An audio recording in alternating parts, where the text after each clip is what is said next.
Hello, my name is Jeff Liebmann. I'm the minister here at the Unitarian Universalist Fellowship of Midland, Michigan. Welcome to my study and another of our online sermons that we provide for you, the folks who can't be with us here on Sunday morning but would like to be with us in fellowship.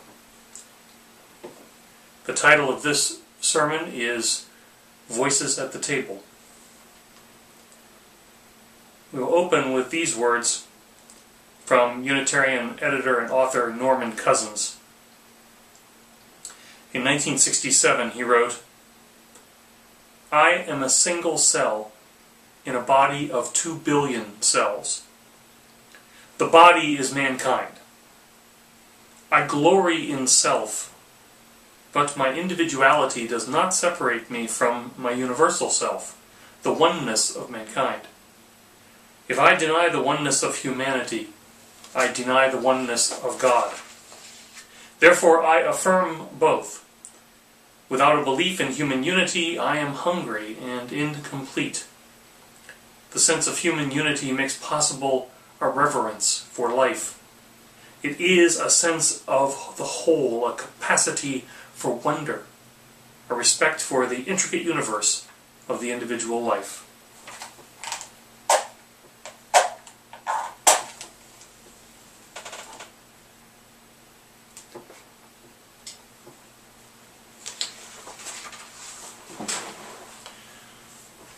Our reflection reading comes from the book Black Elk Speaks.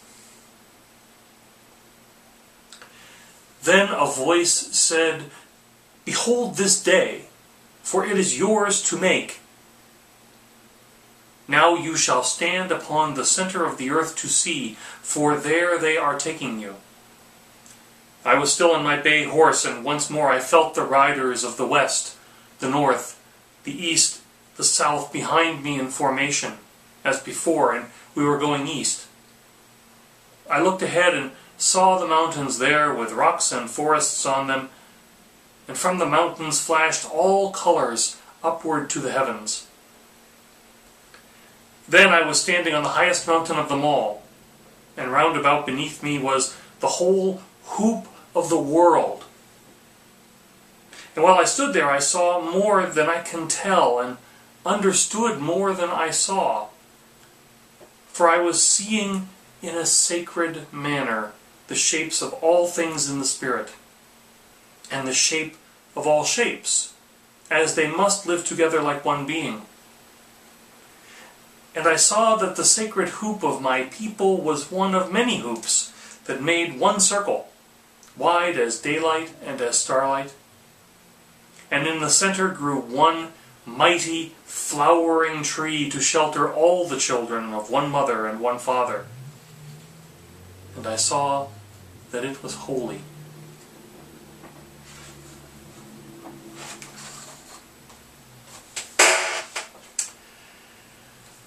Thou shalt not kill. Pretty basic stuff. The sixth commandment in most Western translations of the Hebrew Scriptures, from the King James to the American Standard Version, leave little doubt that God told Israel that taking another person's life was wrong. The Quran gets a little more specific. In Surah 5, verse 32, we read, "We decreed upon the children of Israel that whoever kills a soul, unless for a soul or for corruption done in the land, it is as if he had slain mankind entirely. And whoever saves one, it is as if he had saved mankind entirely." So Islam teaches us that killing is wrong unless justified by God, either for committing the crime of killing or for inflicting harm upon the land, the nation.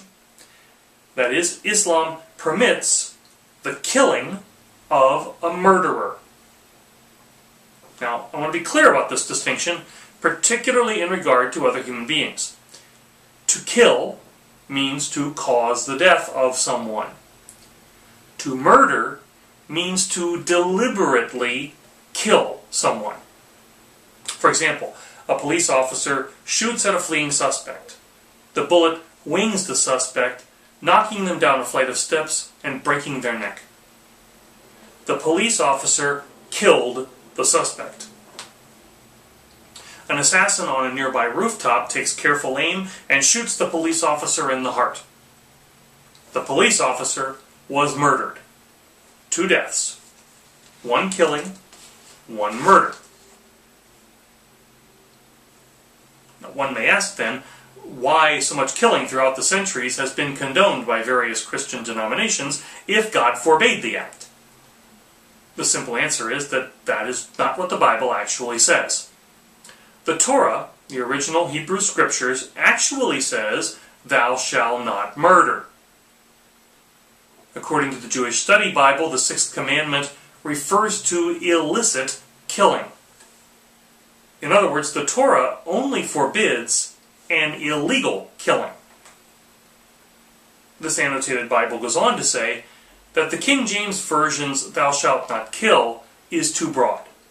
It implies that even capital punishment and wars are prohibited, whereas the Torah sometimes mandates these. Have you ever wondered why God never punishes the Jews for murdering all those Philistines and Amalekites and all those other non-Jews? He permits it, often helps in the process, because it isn't murder if you are killing someone who, in God's eyes, did something to warrant the punishment. Okay, interesting exegesis, you are saying to yourself. So what? Whether the commandment actually said kill or murder, what difference does it make? People have slaughtered each other by the millions for millennia, regardless of what the scripture of the major Western religions actually proclaimed. I would argue that a difference does indeed exist, a big difference. If I say that all killing violates the wishes of God, then I cannot kill for any reason, no matter how just one considers the rationale. I cannot execute criminals, I cannot engage in warfare, I cannot shoot an intruder entering my home. But if I believe that only murder violates the dictates of my faith, then all I need to kill is a viable justification. You killed, so I am now allowed to kill you.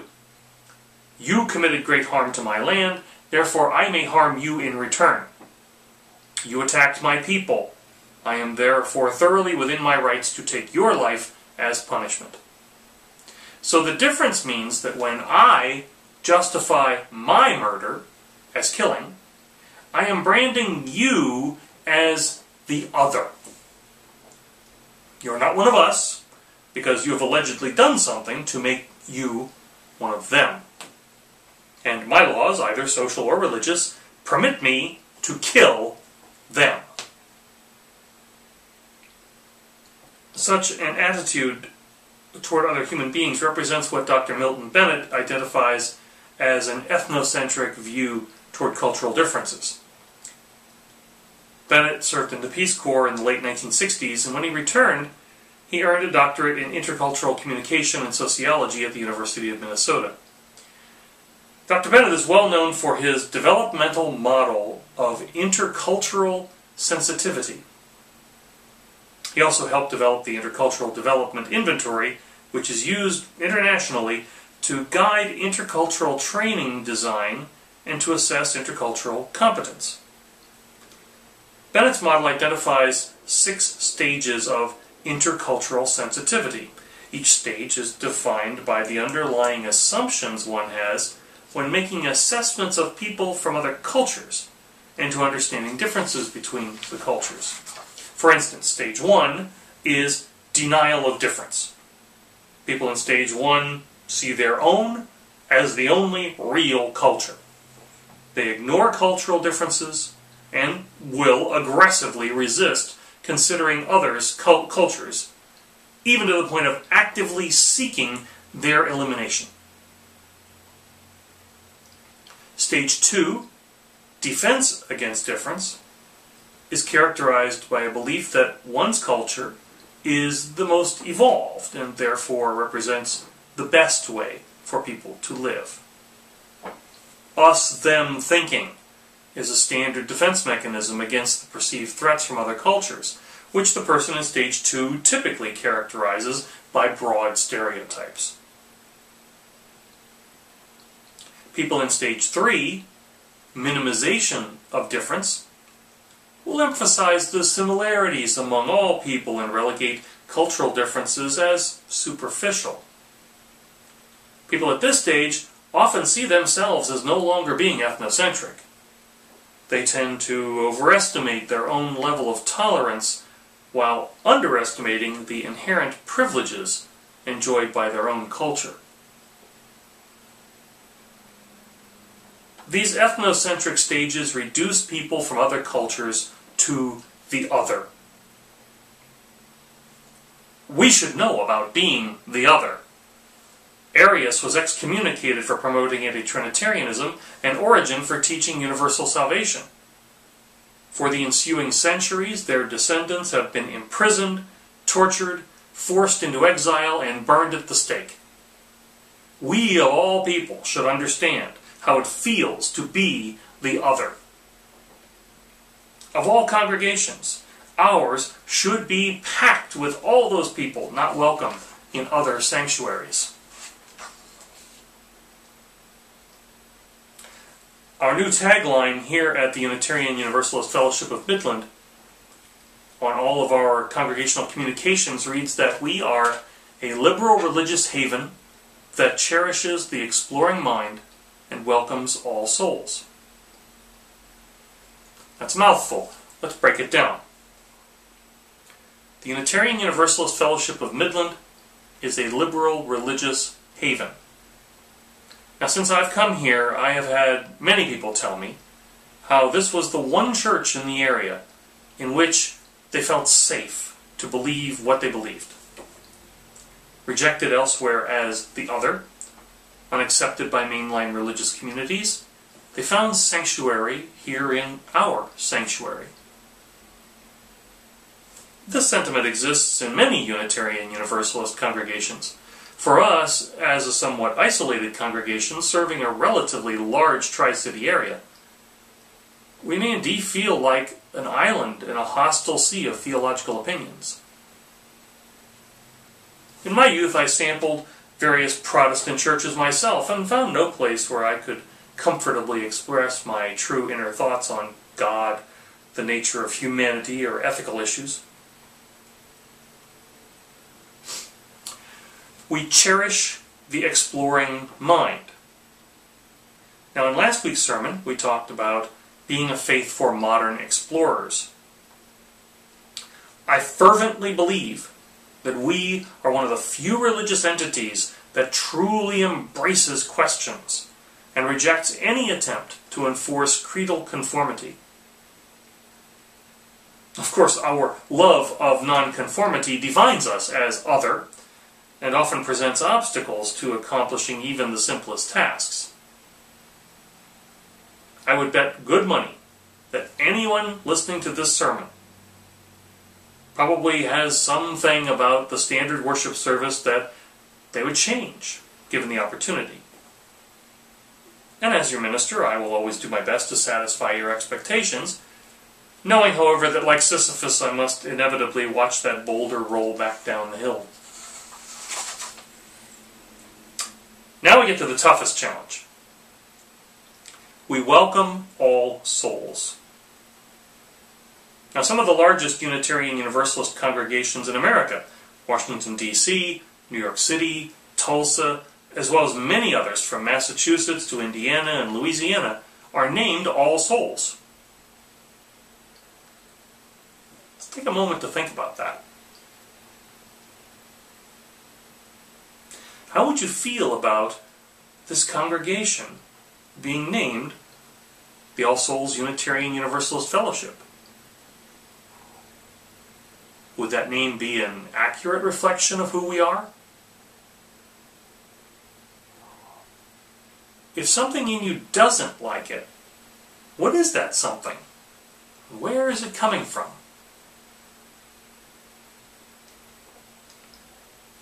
Bennett calls the other three stages of his developmental model of intercultural sensitivity ethno-relative. In stage 4, acceptance of difference, people see themselves as a member simply of one culture among many equally complex worldviews. Now, they may not necessarily like or agree with these other worldviews in every way, but they recognize and they organize in their mind how various cultures affect the broad range of human experience. In stage 5, adaptation to difference, individuals go beyond mere understanding of cultural differences to actively empathizing with those of other cultures. These people respond to others in culturally appropriate ways and shift their own frame of reference so as to understand and be understood by others. People in stage 5 seek to expand their personal worldview, adapting to include elements from other cultures. The final stage is integration with difference. At this point, the person has only a marginal sense of identity with any one particular culture, moves freely in and among varying frames of reference. The person in stage 6 glides as effortlessly through our global melange of cultures as a bird flying among the variety of trees in a forest. You can assess for yourself your own positioning on Bennett's scale. And of course, like any teaching taxonomy, no one fits precisely and neatly into any one category. You may believe that you adapt quite well to certain cultures, but feel quite defensive relative to others. You may possess an enlightened sense of interrelatedness with most of humanity, yet still harbor feelings of othering toward certain members of our human family. Are there people that you believe are just inherently less deserving than others? Are there people that you feel are generally more threatening than others? Are there people that you have concluded are somehow even more inferior than others? Now, if you can answer these questions candidly and without judgment, then you can likely assess your own position on Bennett's scale.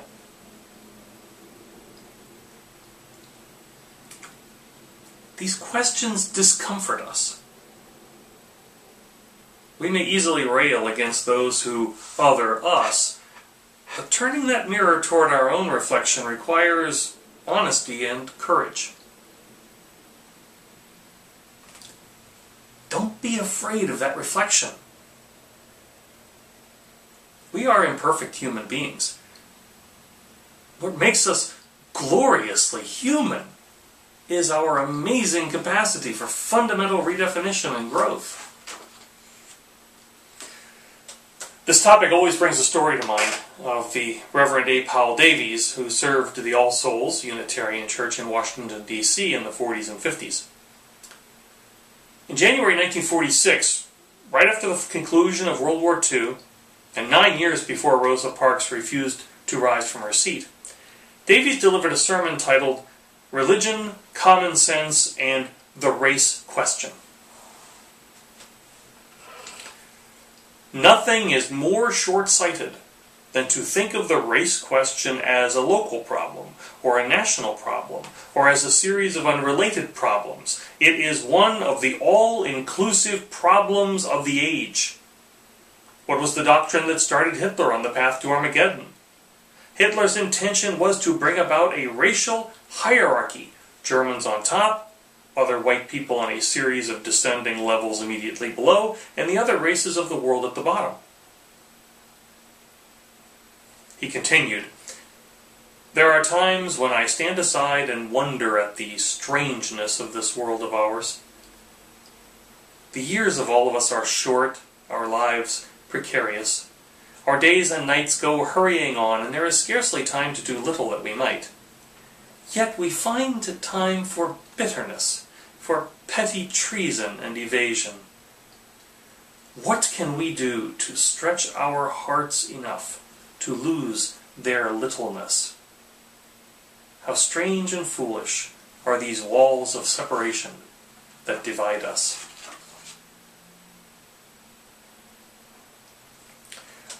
I asked you earlier to consider your placement on Bennett's scale of intercultural sensitivity.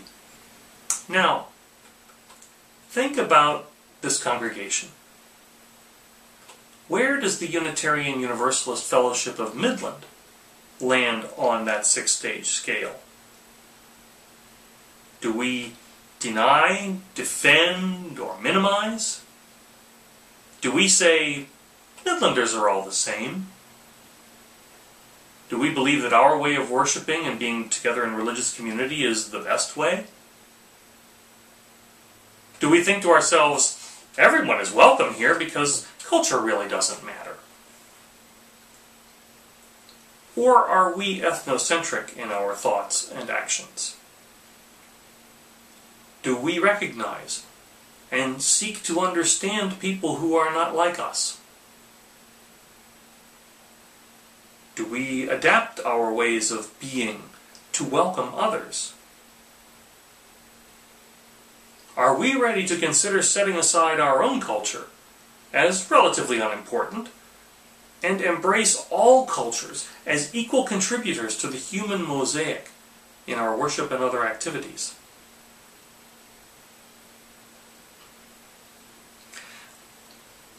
Davies believed that racial integration would occur naturally. So after several years had passed and little progress appeared, he once again went to the pulpit. He presented more than 1,000 congregants in attendance, as well as others in different forums throughout the city, with a list of establishments that segregated customers. He asked them to boycott those establishments and to tell the owners why. Soon afterwards, a law was passed making discrimination in the nation's capital a criminal offense, which was then upheld by the Supreme Court.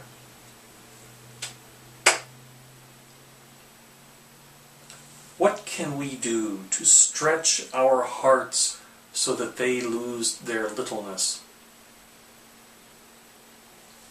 We start with an honest and courageous look into the mirror. Then we take the first step. We educate ourselves. How much do we know about privilege? And how level the playing field really is? We broaden our integration of different cultural influences and sources, from songs to writings to practices. How much do we understand about the background and contexts of various cultures as a way of understanding those differences? And we seek out injustice and we act to eliminate it. What can we do, even little things, to truly integrate ourselves into the cultures of the world? We will not jump to becoming a stage 6 congregation tomorrow, this month, or this year. But the journey can begin today. We can set out to explore this frontier of religious experience and to let the road take us where it will. As free and responsible seekers of truth and meaning, this is one of our tasks.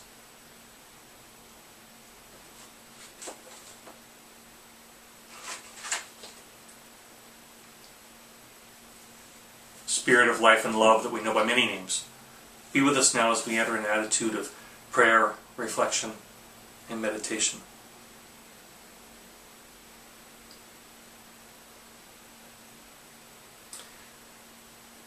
With the execution of Troy Davis in Georgia this past week, the issue of capital punishment arises again in our consciousness.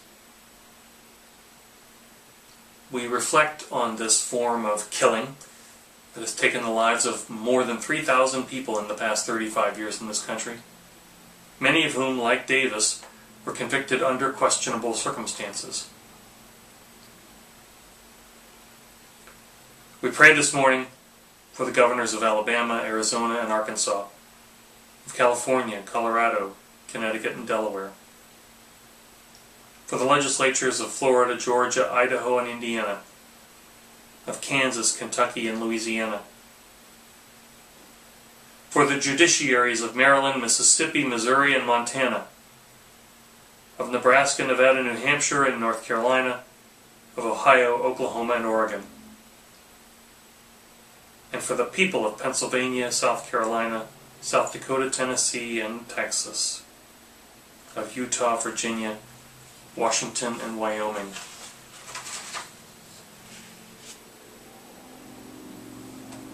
May these leaders and people see the course of action that their capital punishment laws have put them on, and how this othering does not allow for killing, does not justify killing, and that there are alternatives to capital punishment. Now, if you're with someone else, I'd ask you to hold their hands. And if you're not, close your eyes and imagine that you are sitting with others, maybe others in this congregation. And I want you to imagine holding their hands.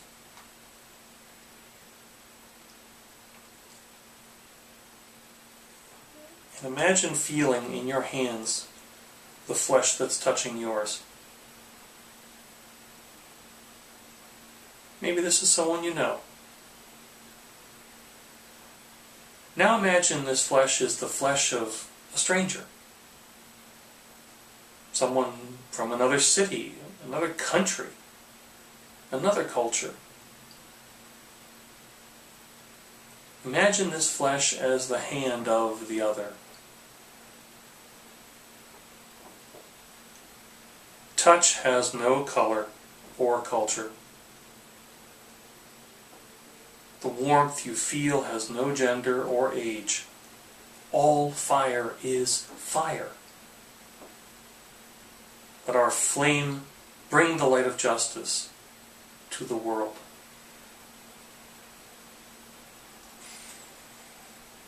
Let it be so.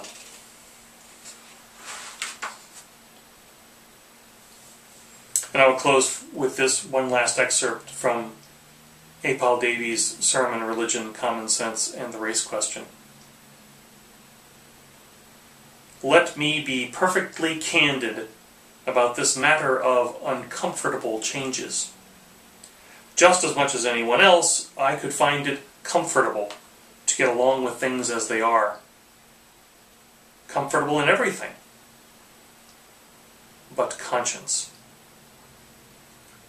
But that sort of attitude is based merely upon temperament, not conviction. I propose so far as in me to act upon conviction. Let it be well understood that such adjustments as are now in prospect will not be easy to absorb. Let it be acknowledged that there will be many kinds of friction, many possibilities of strife. Still, the claims of justice cannot be denied. Its time has come.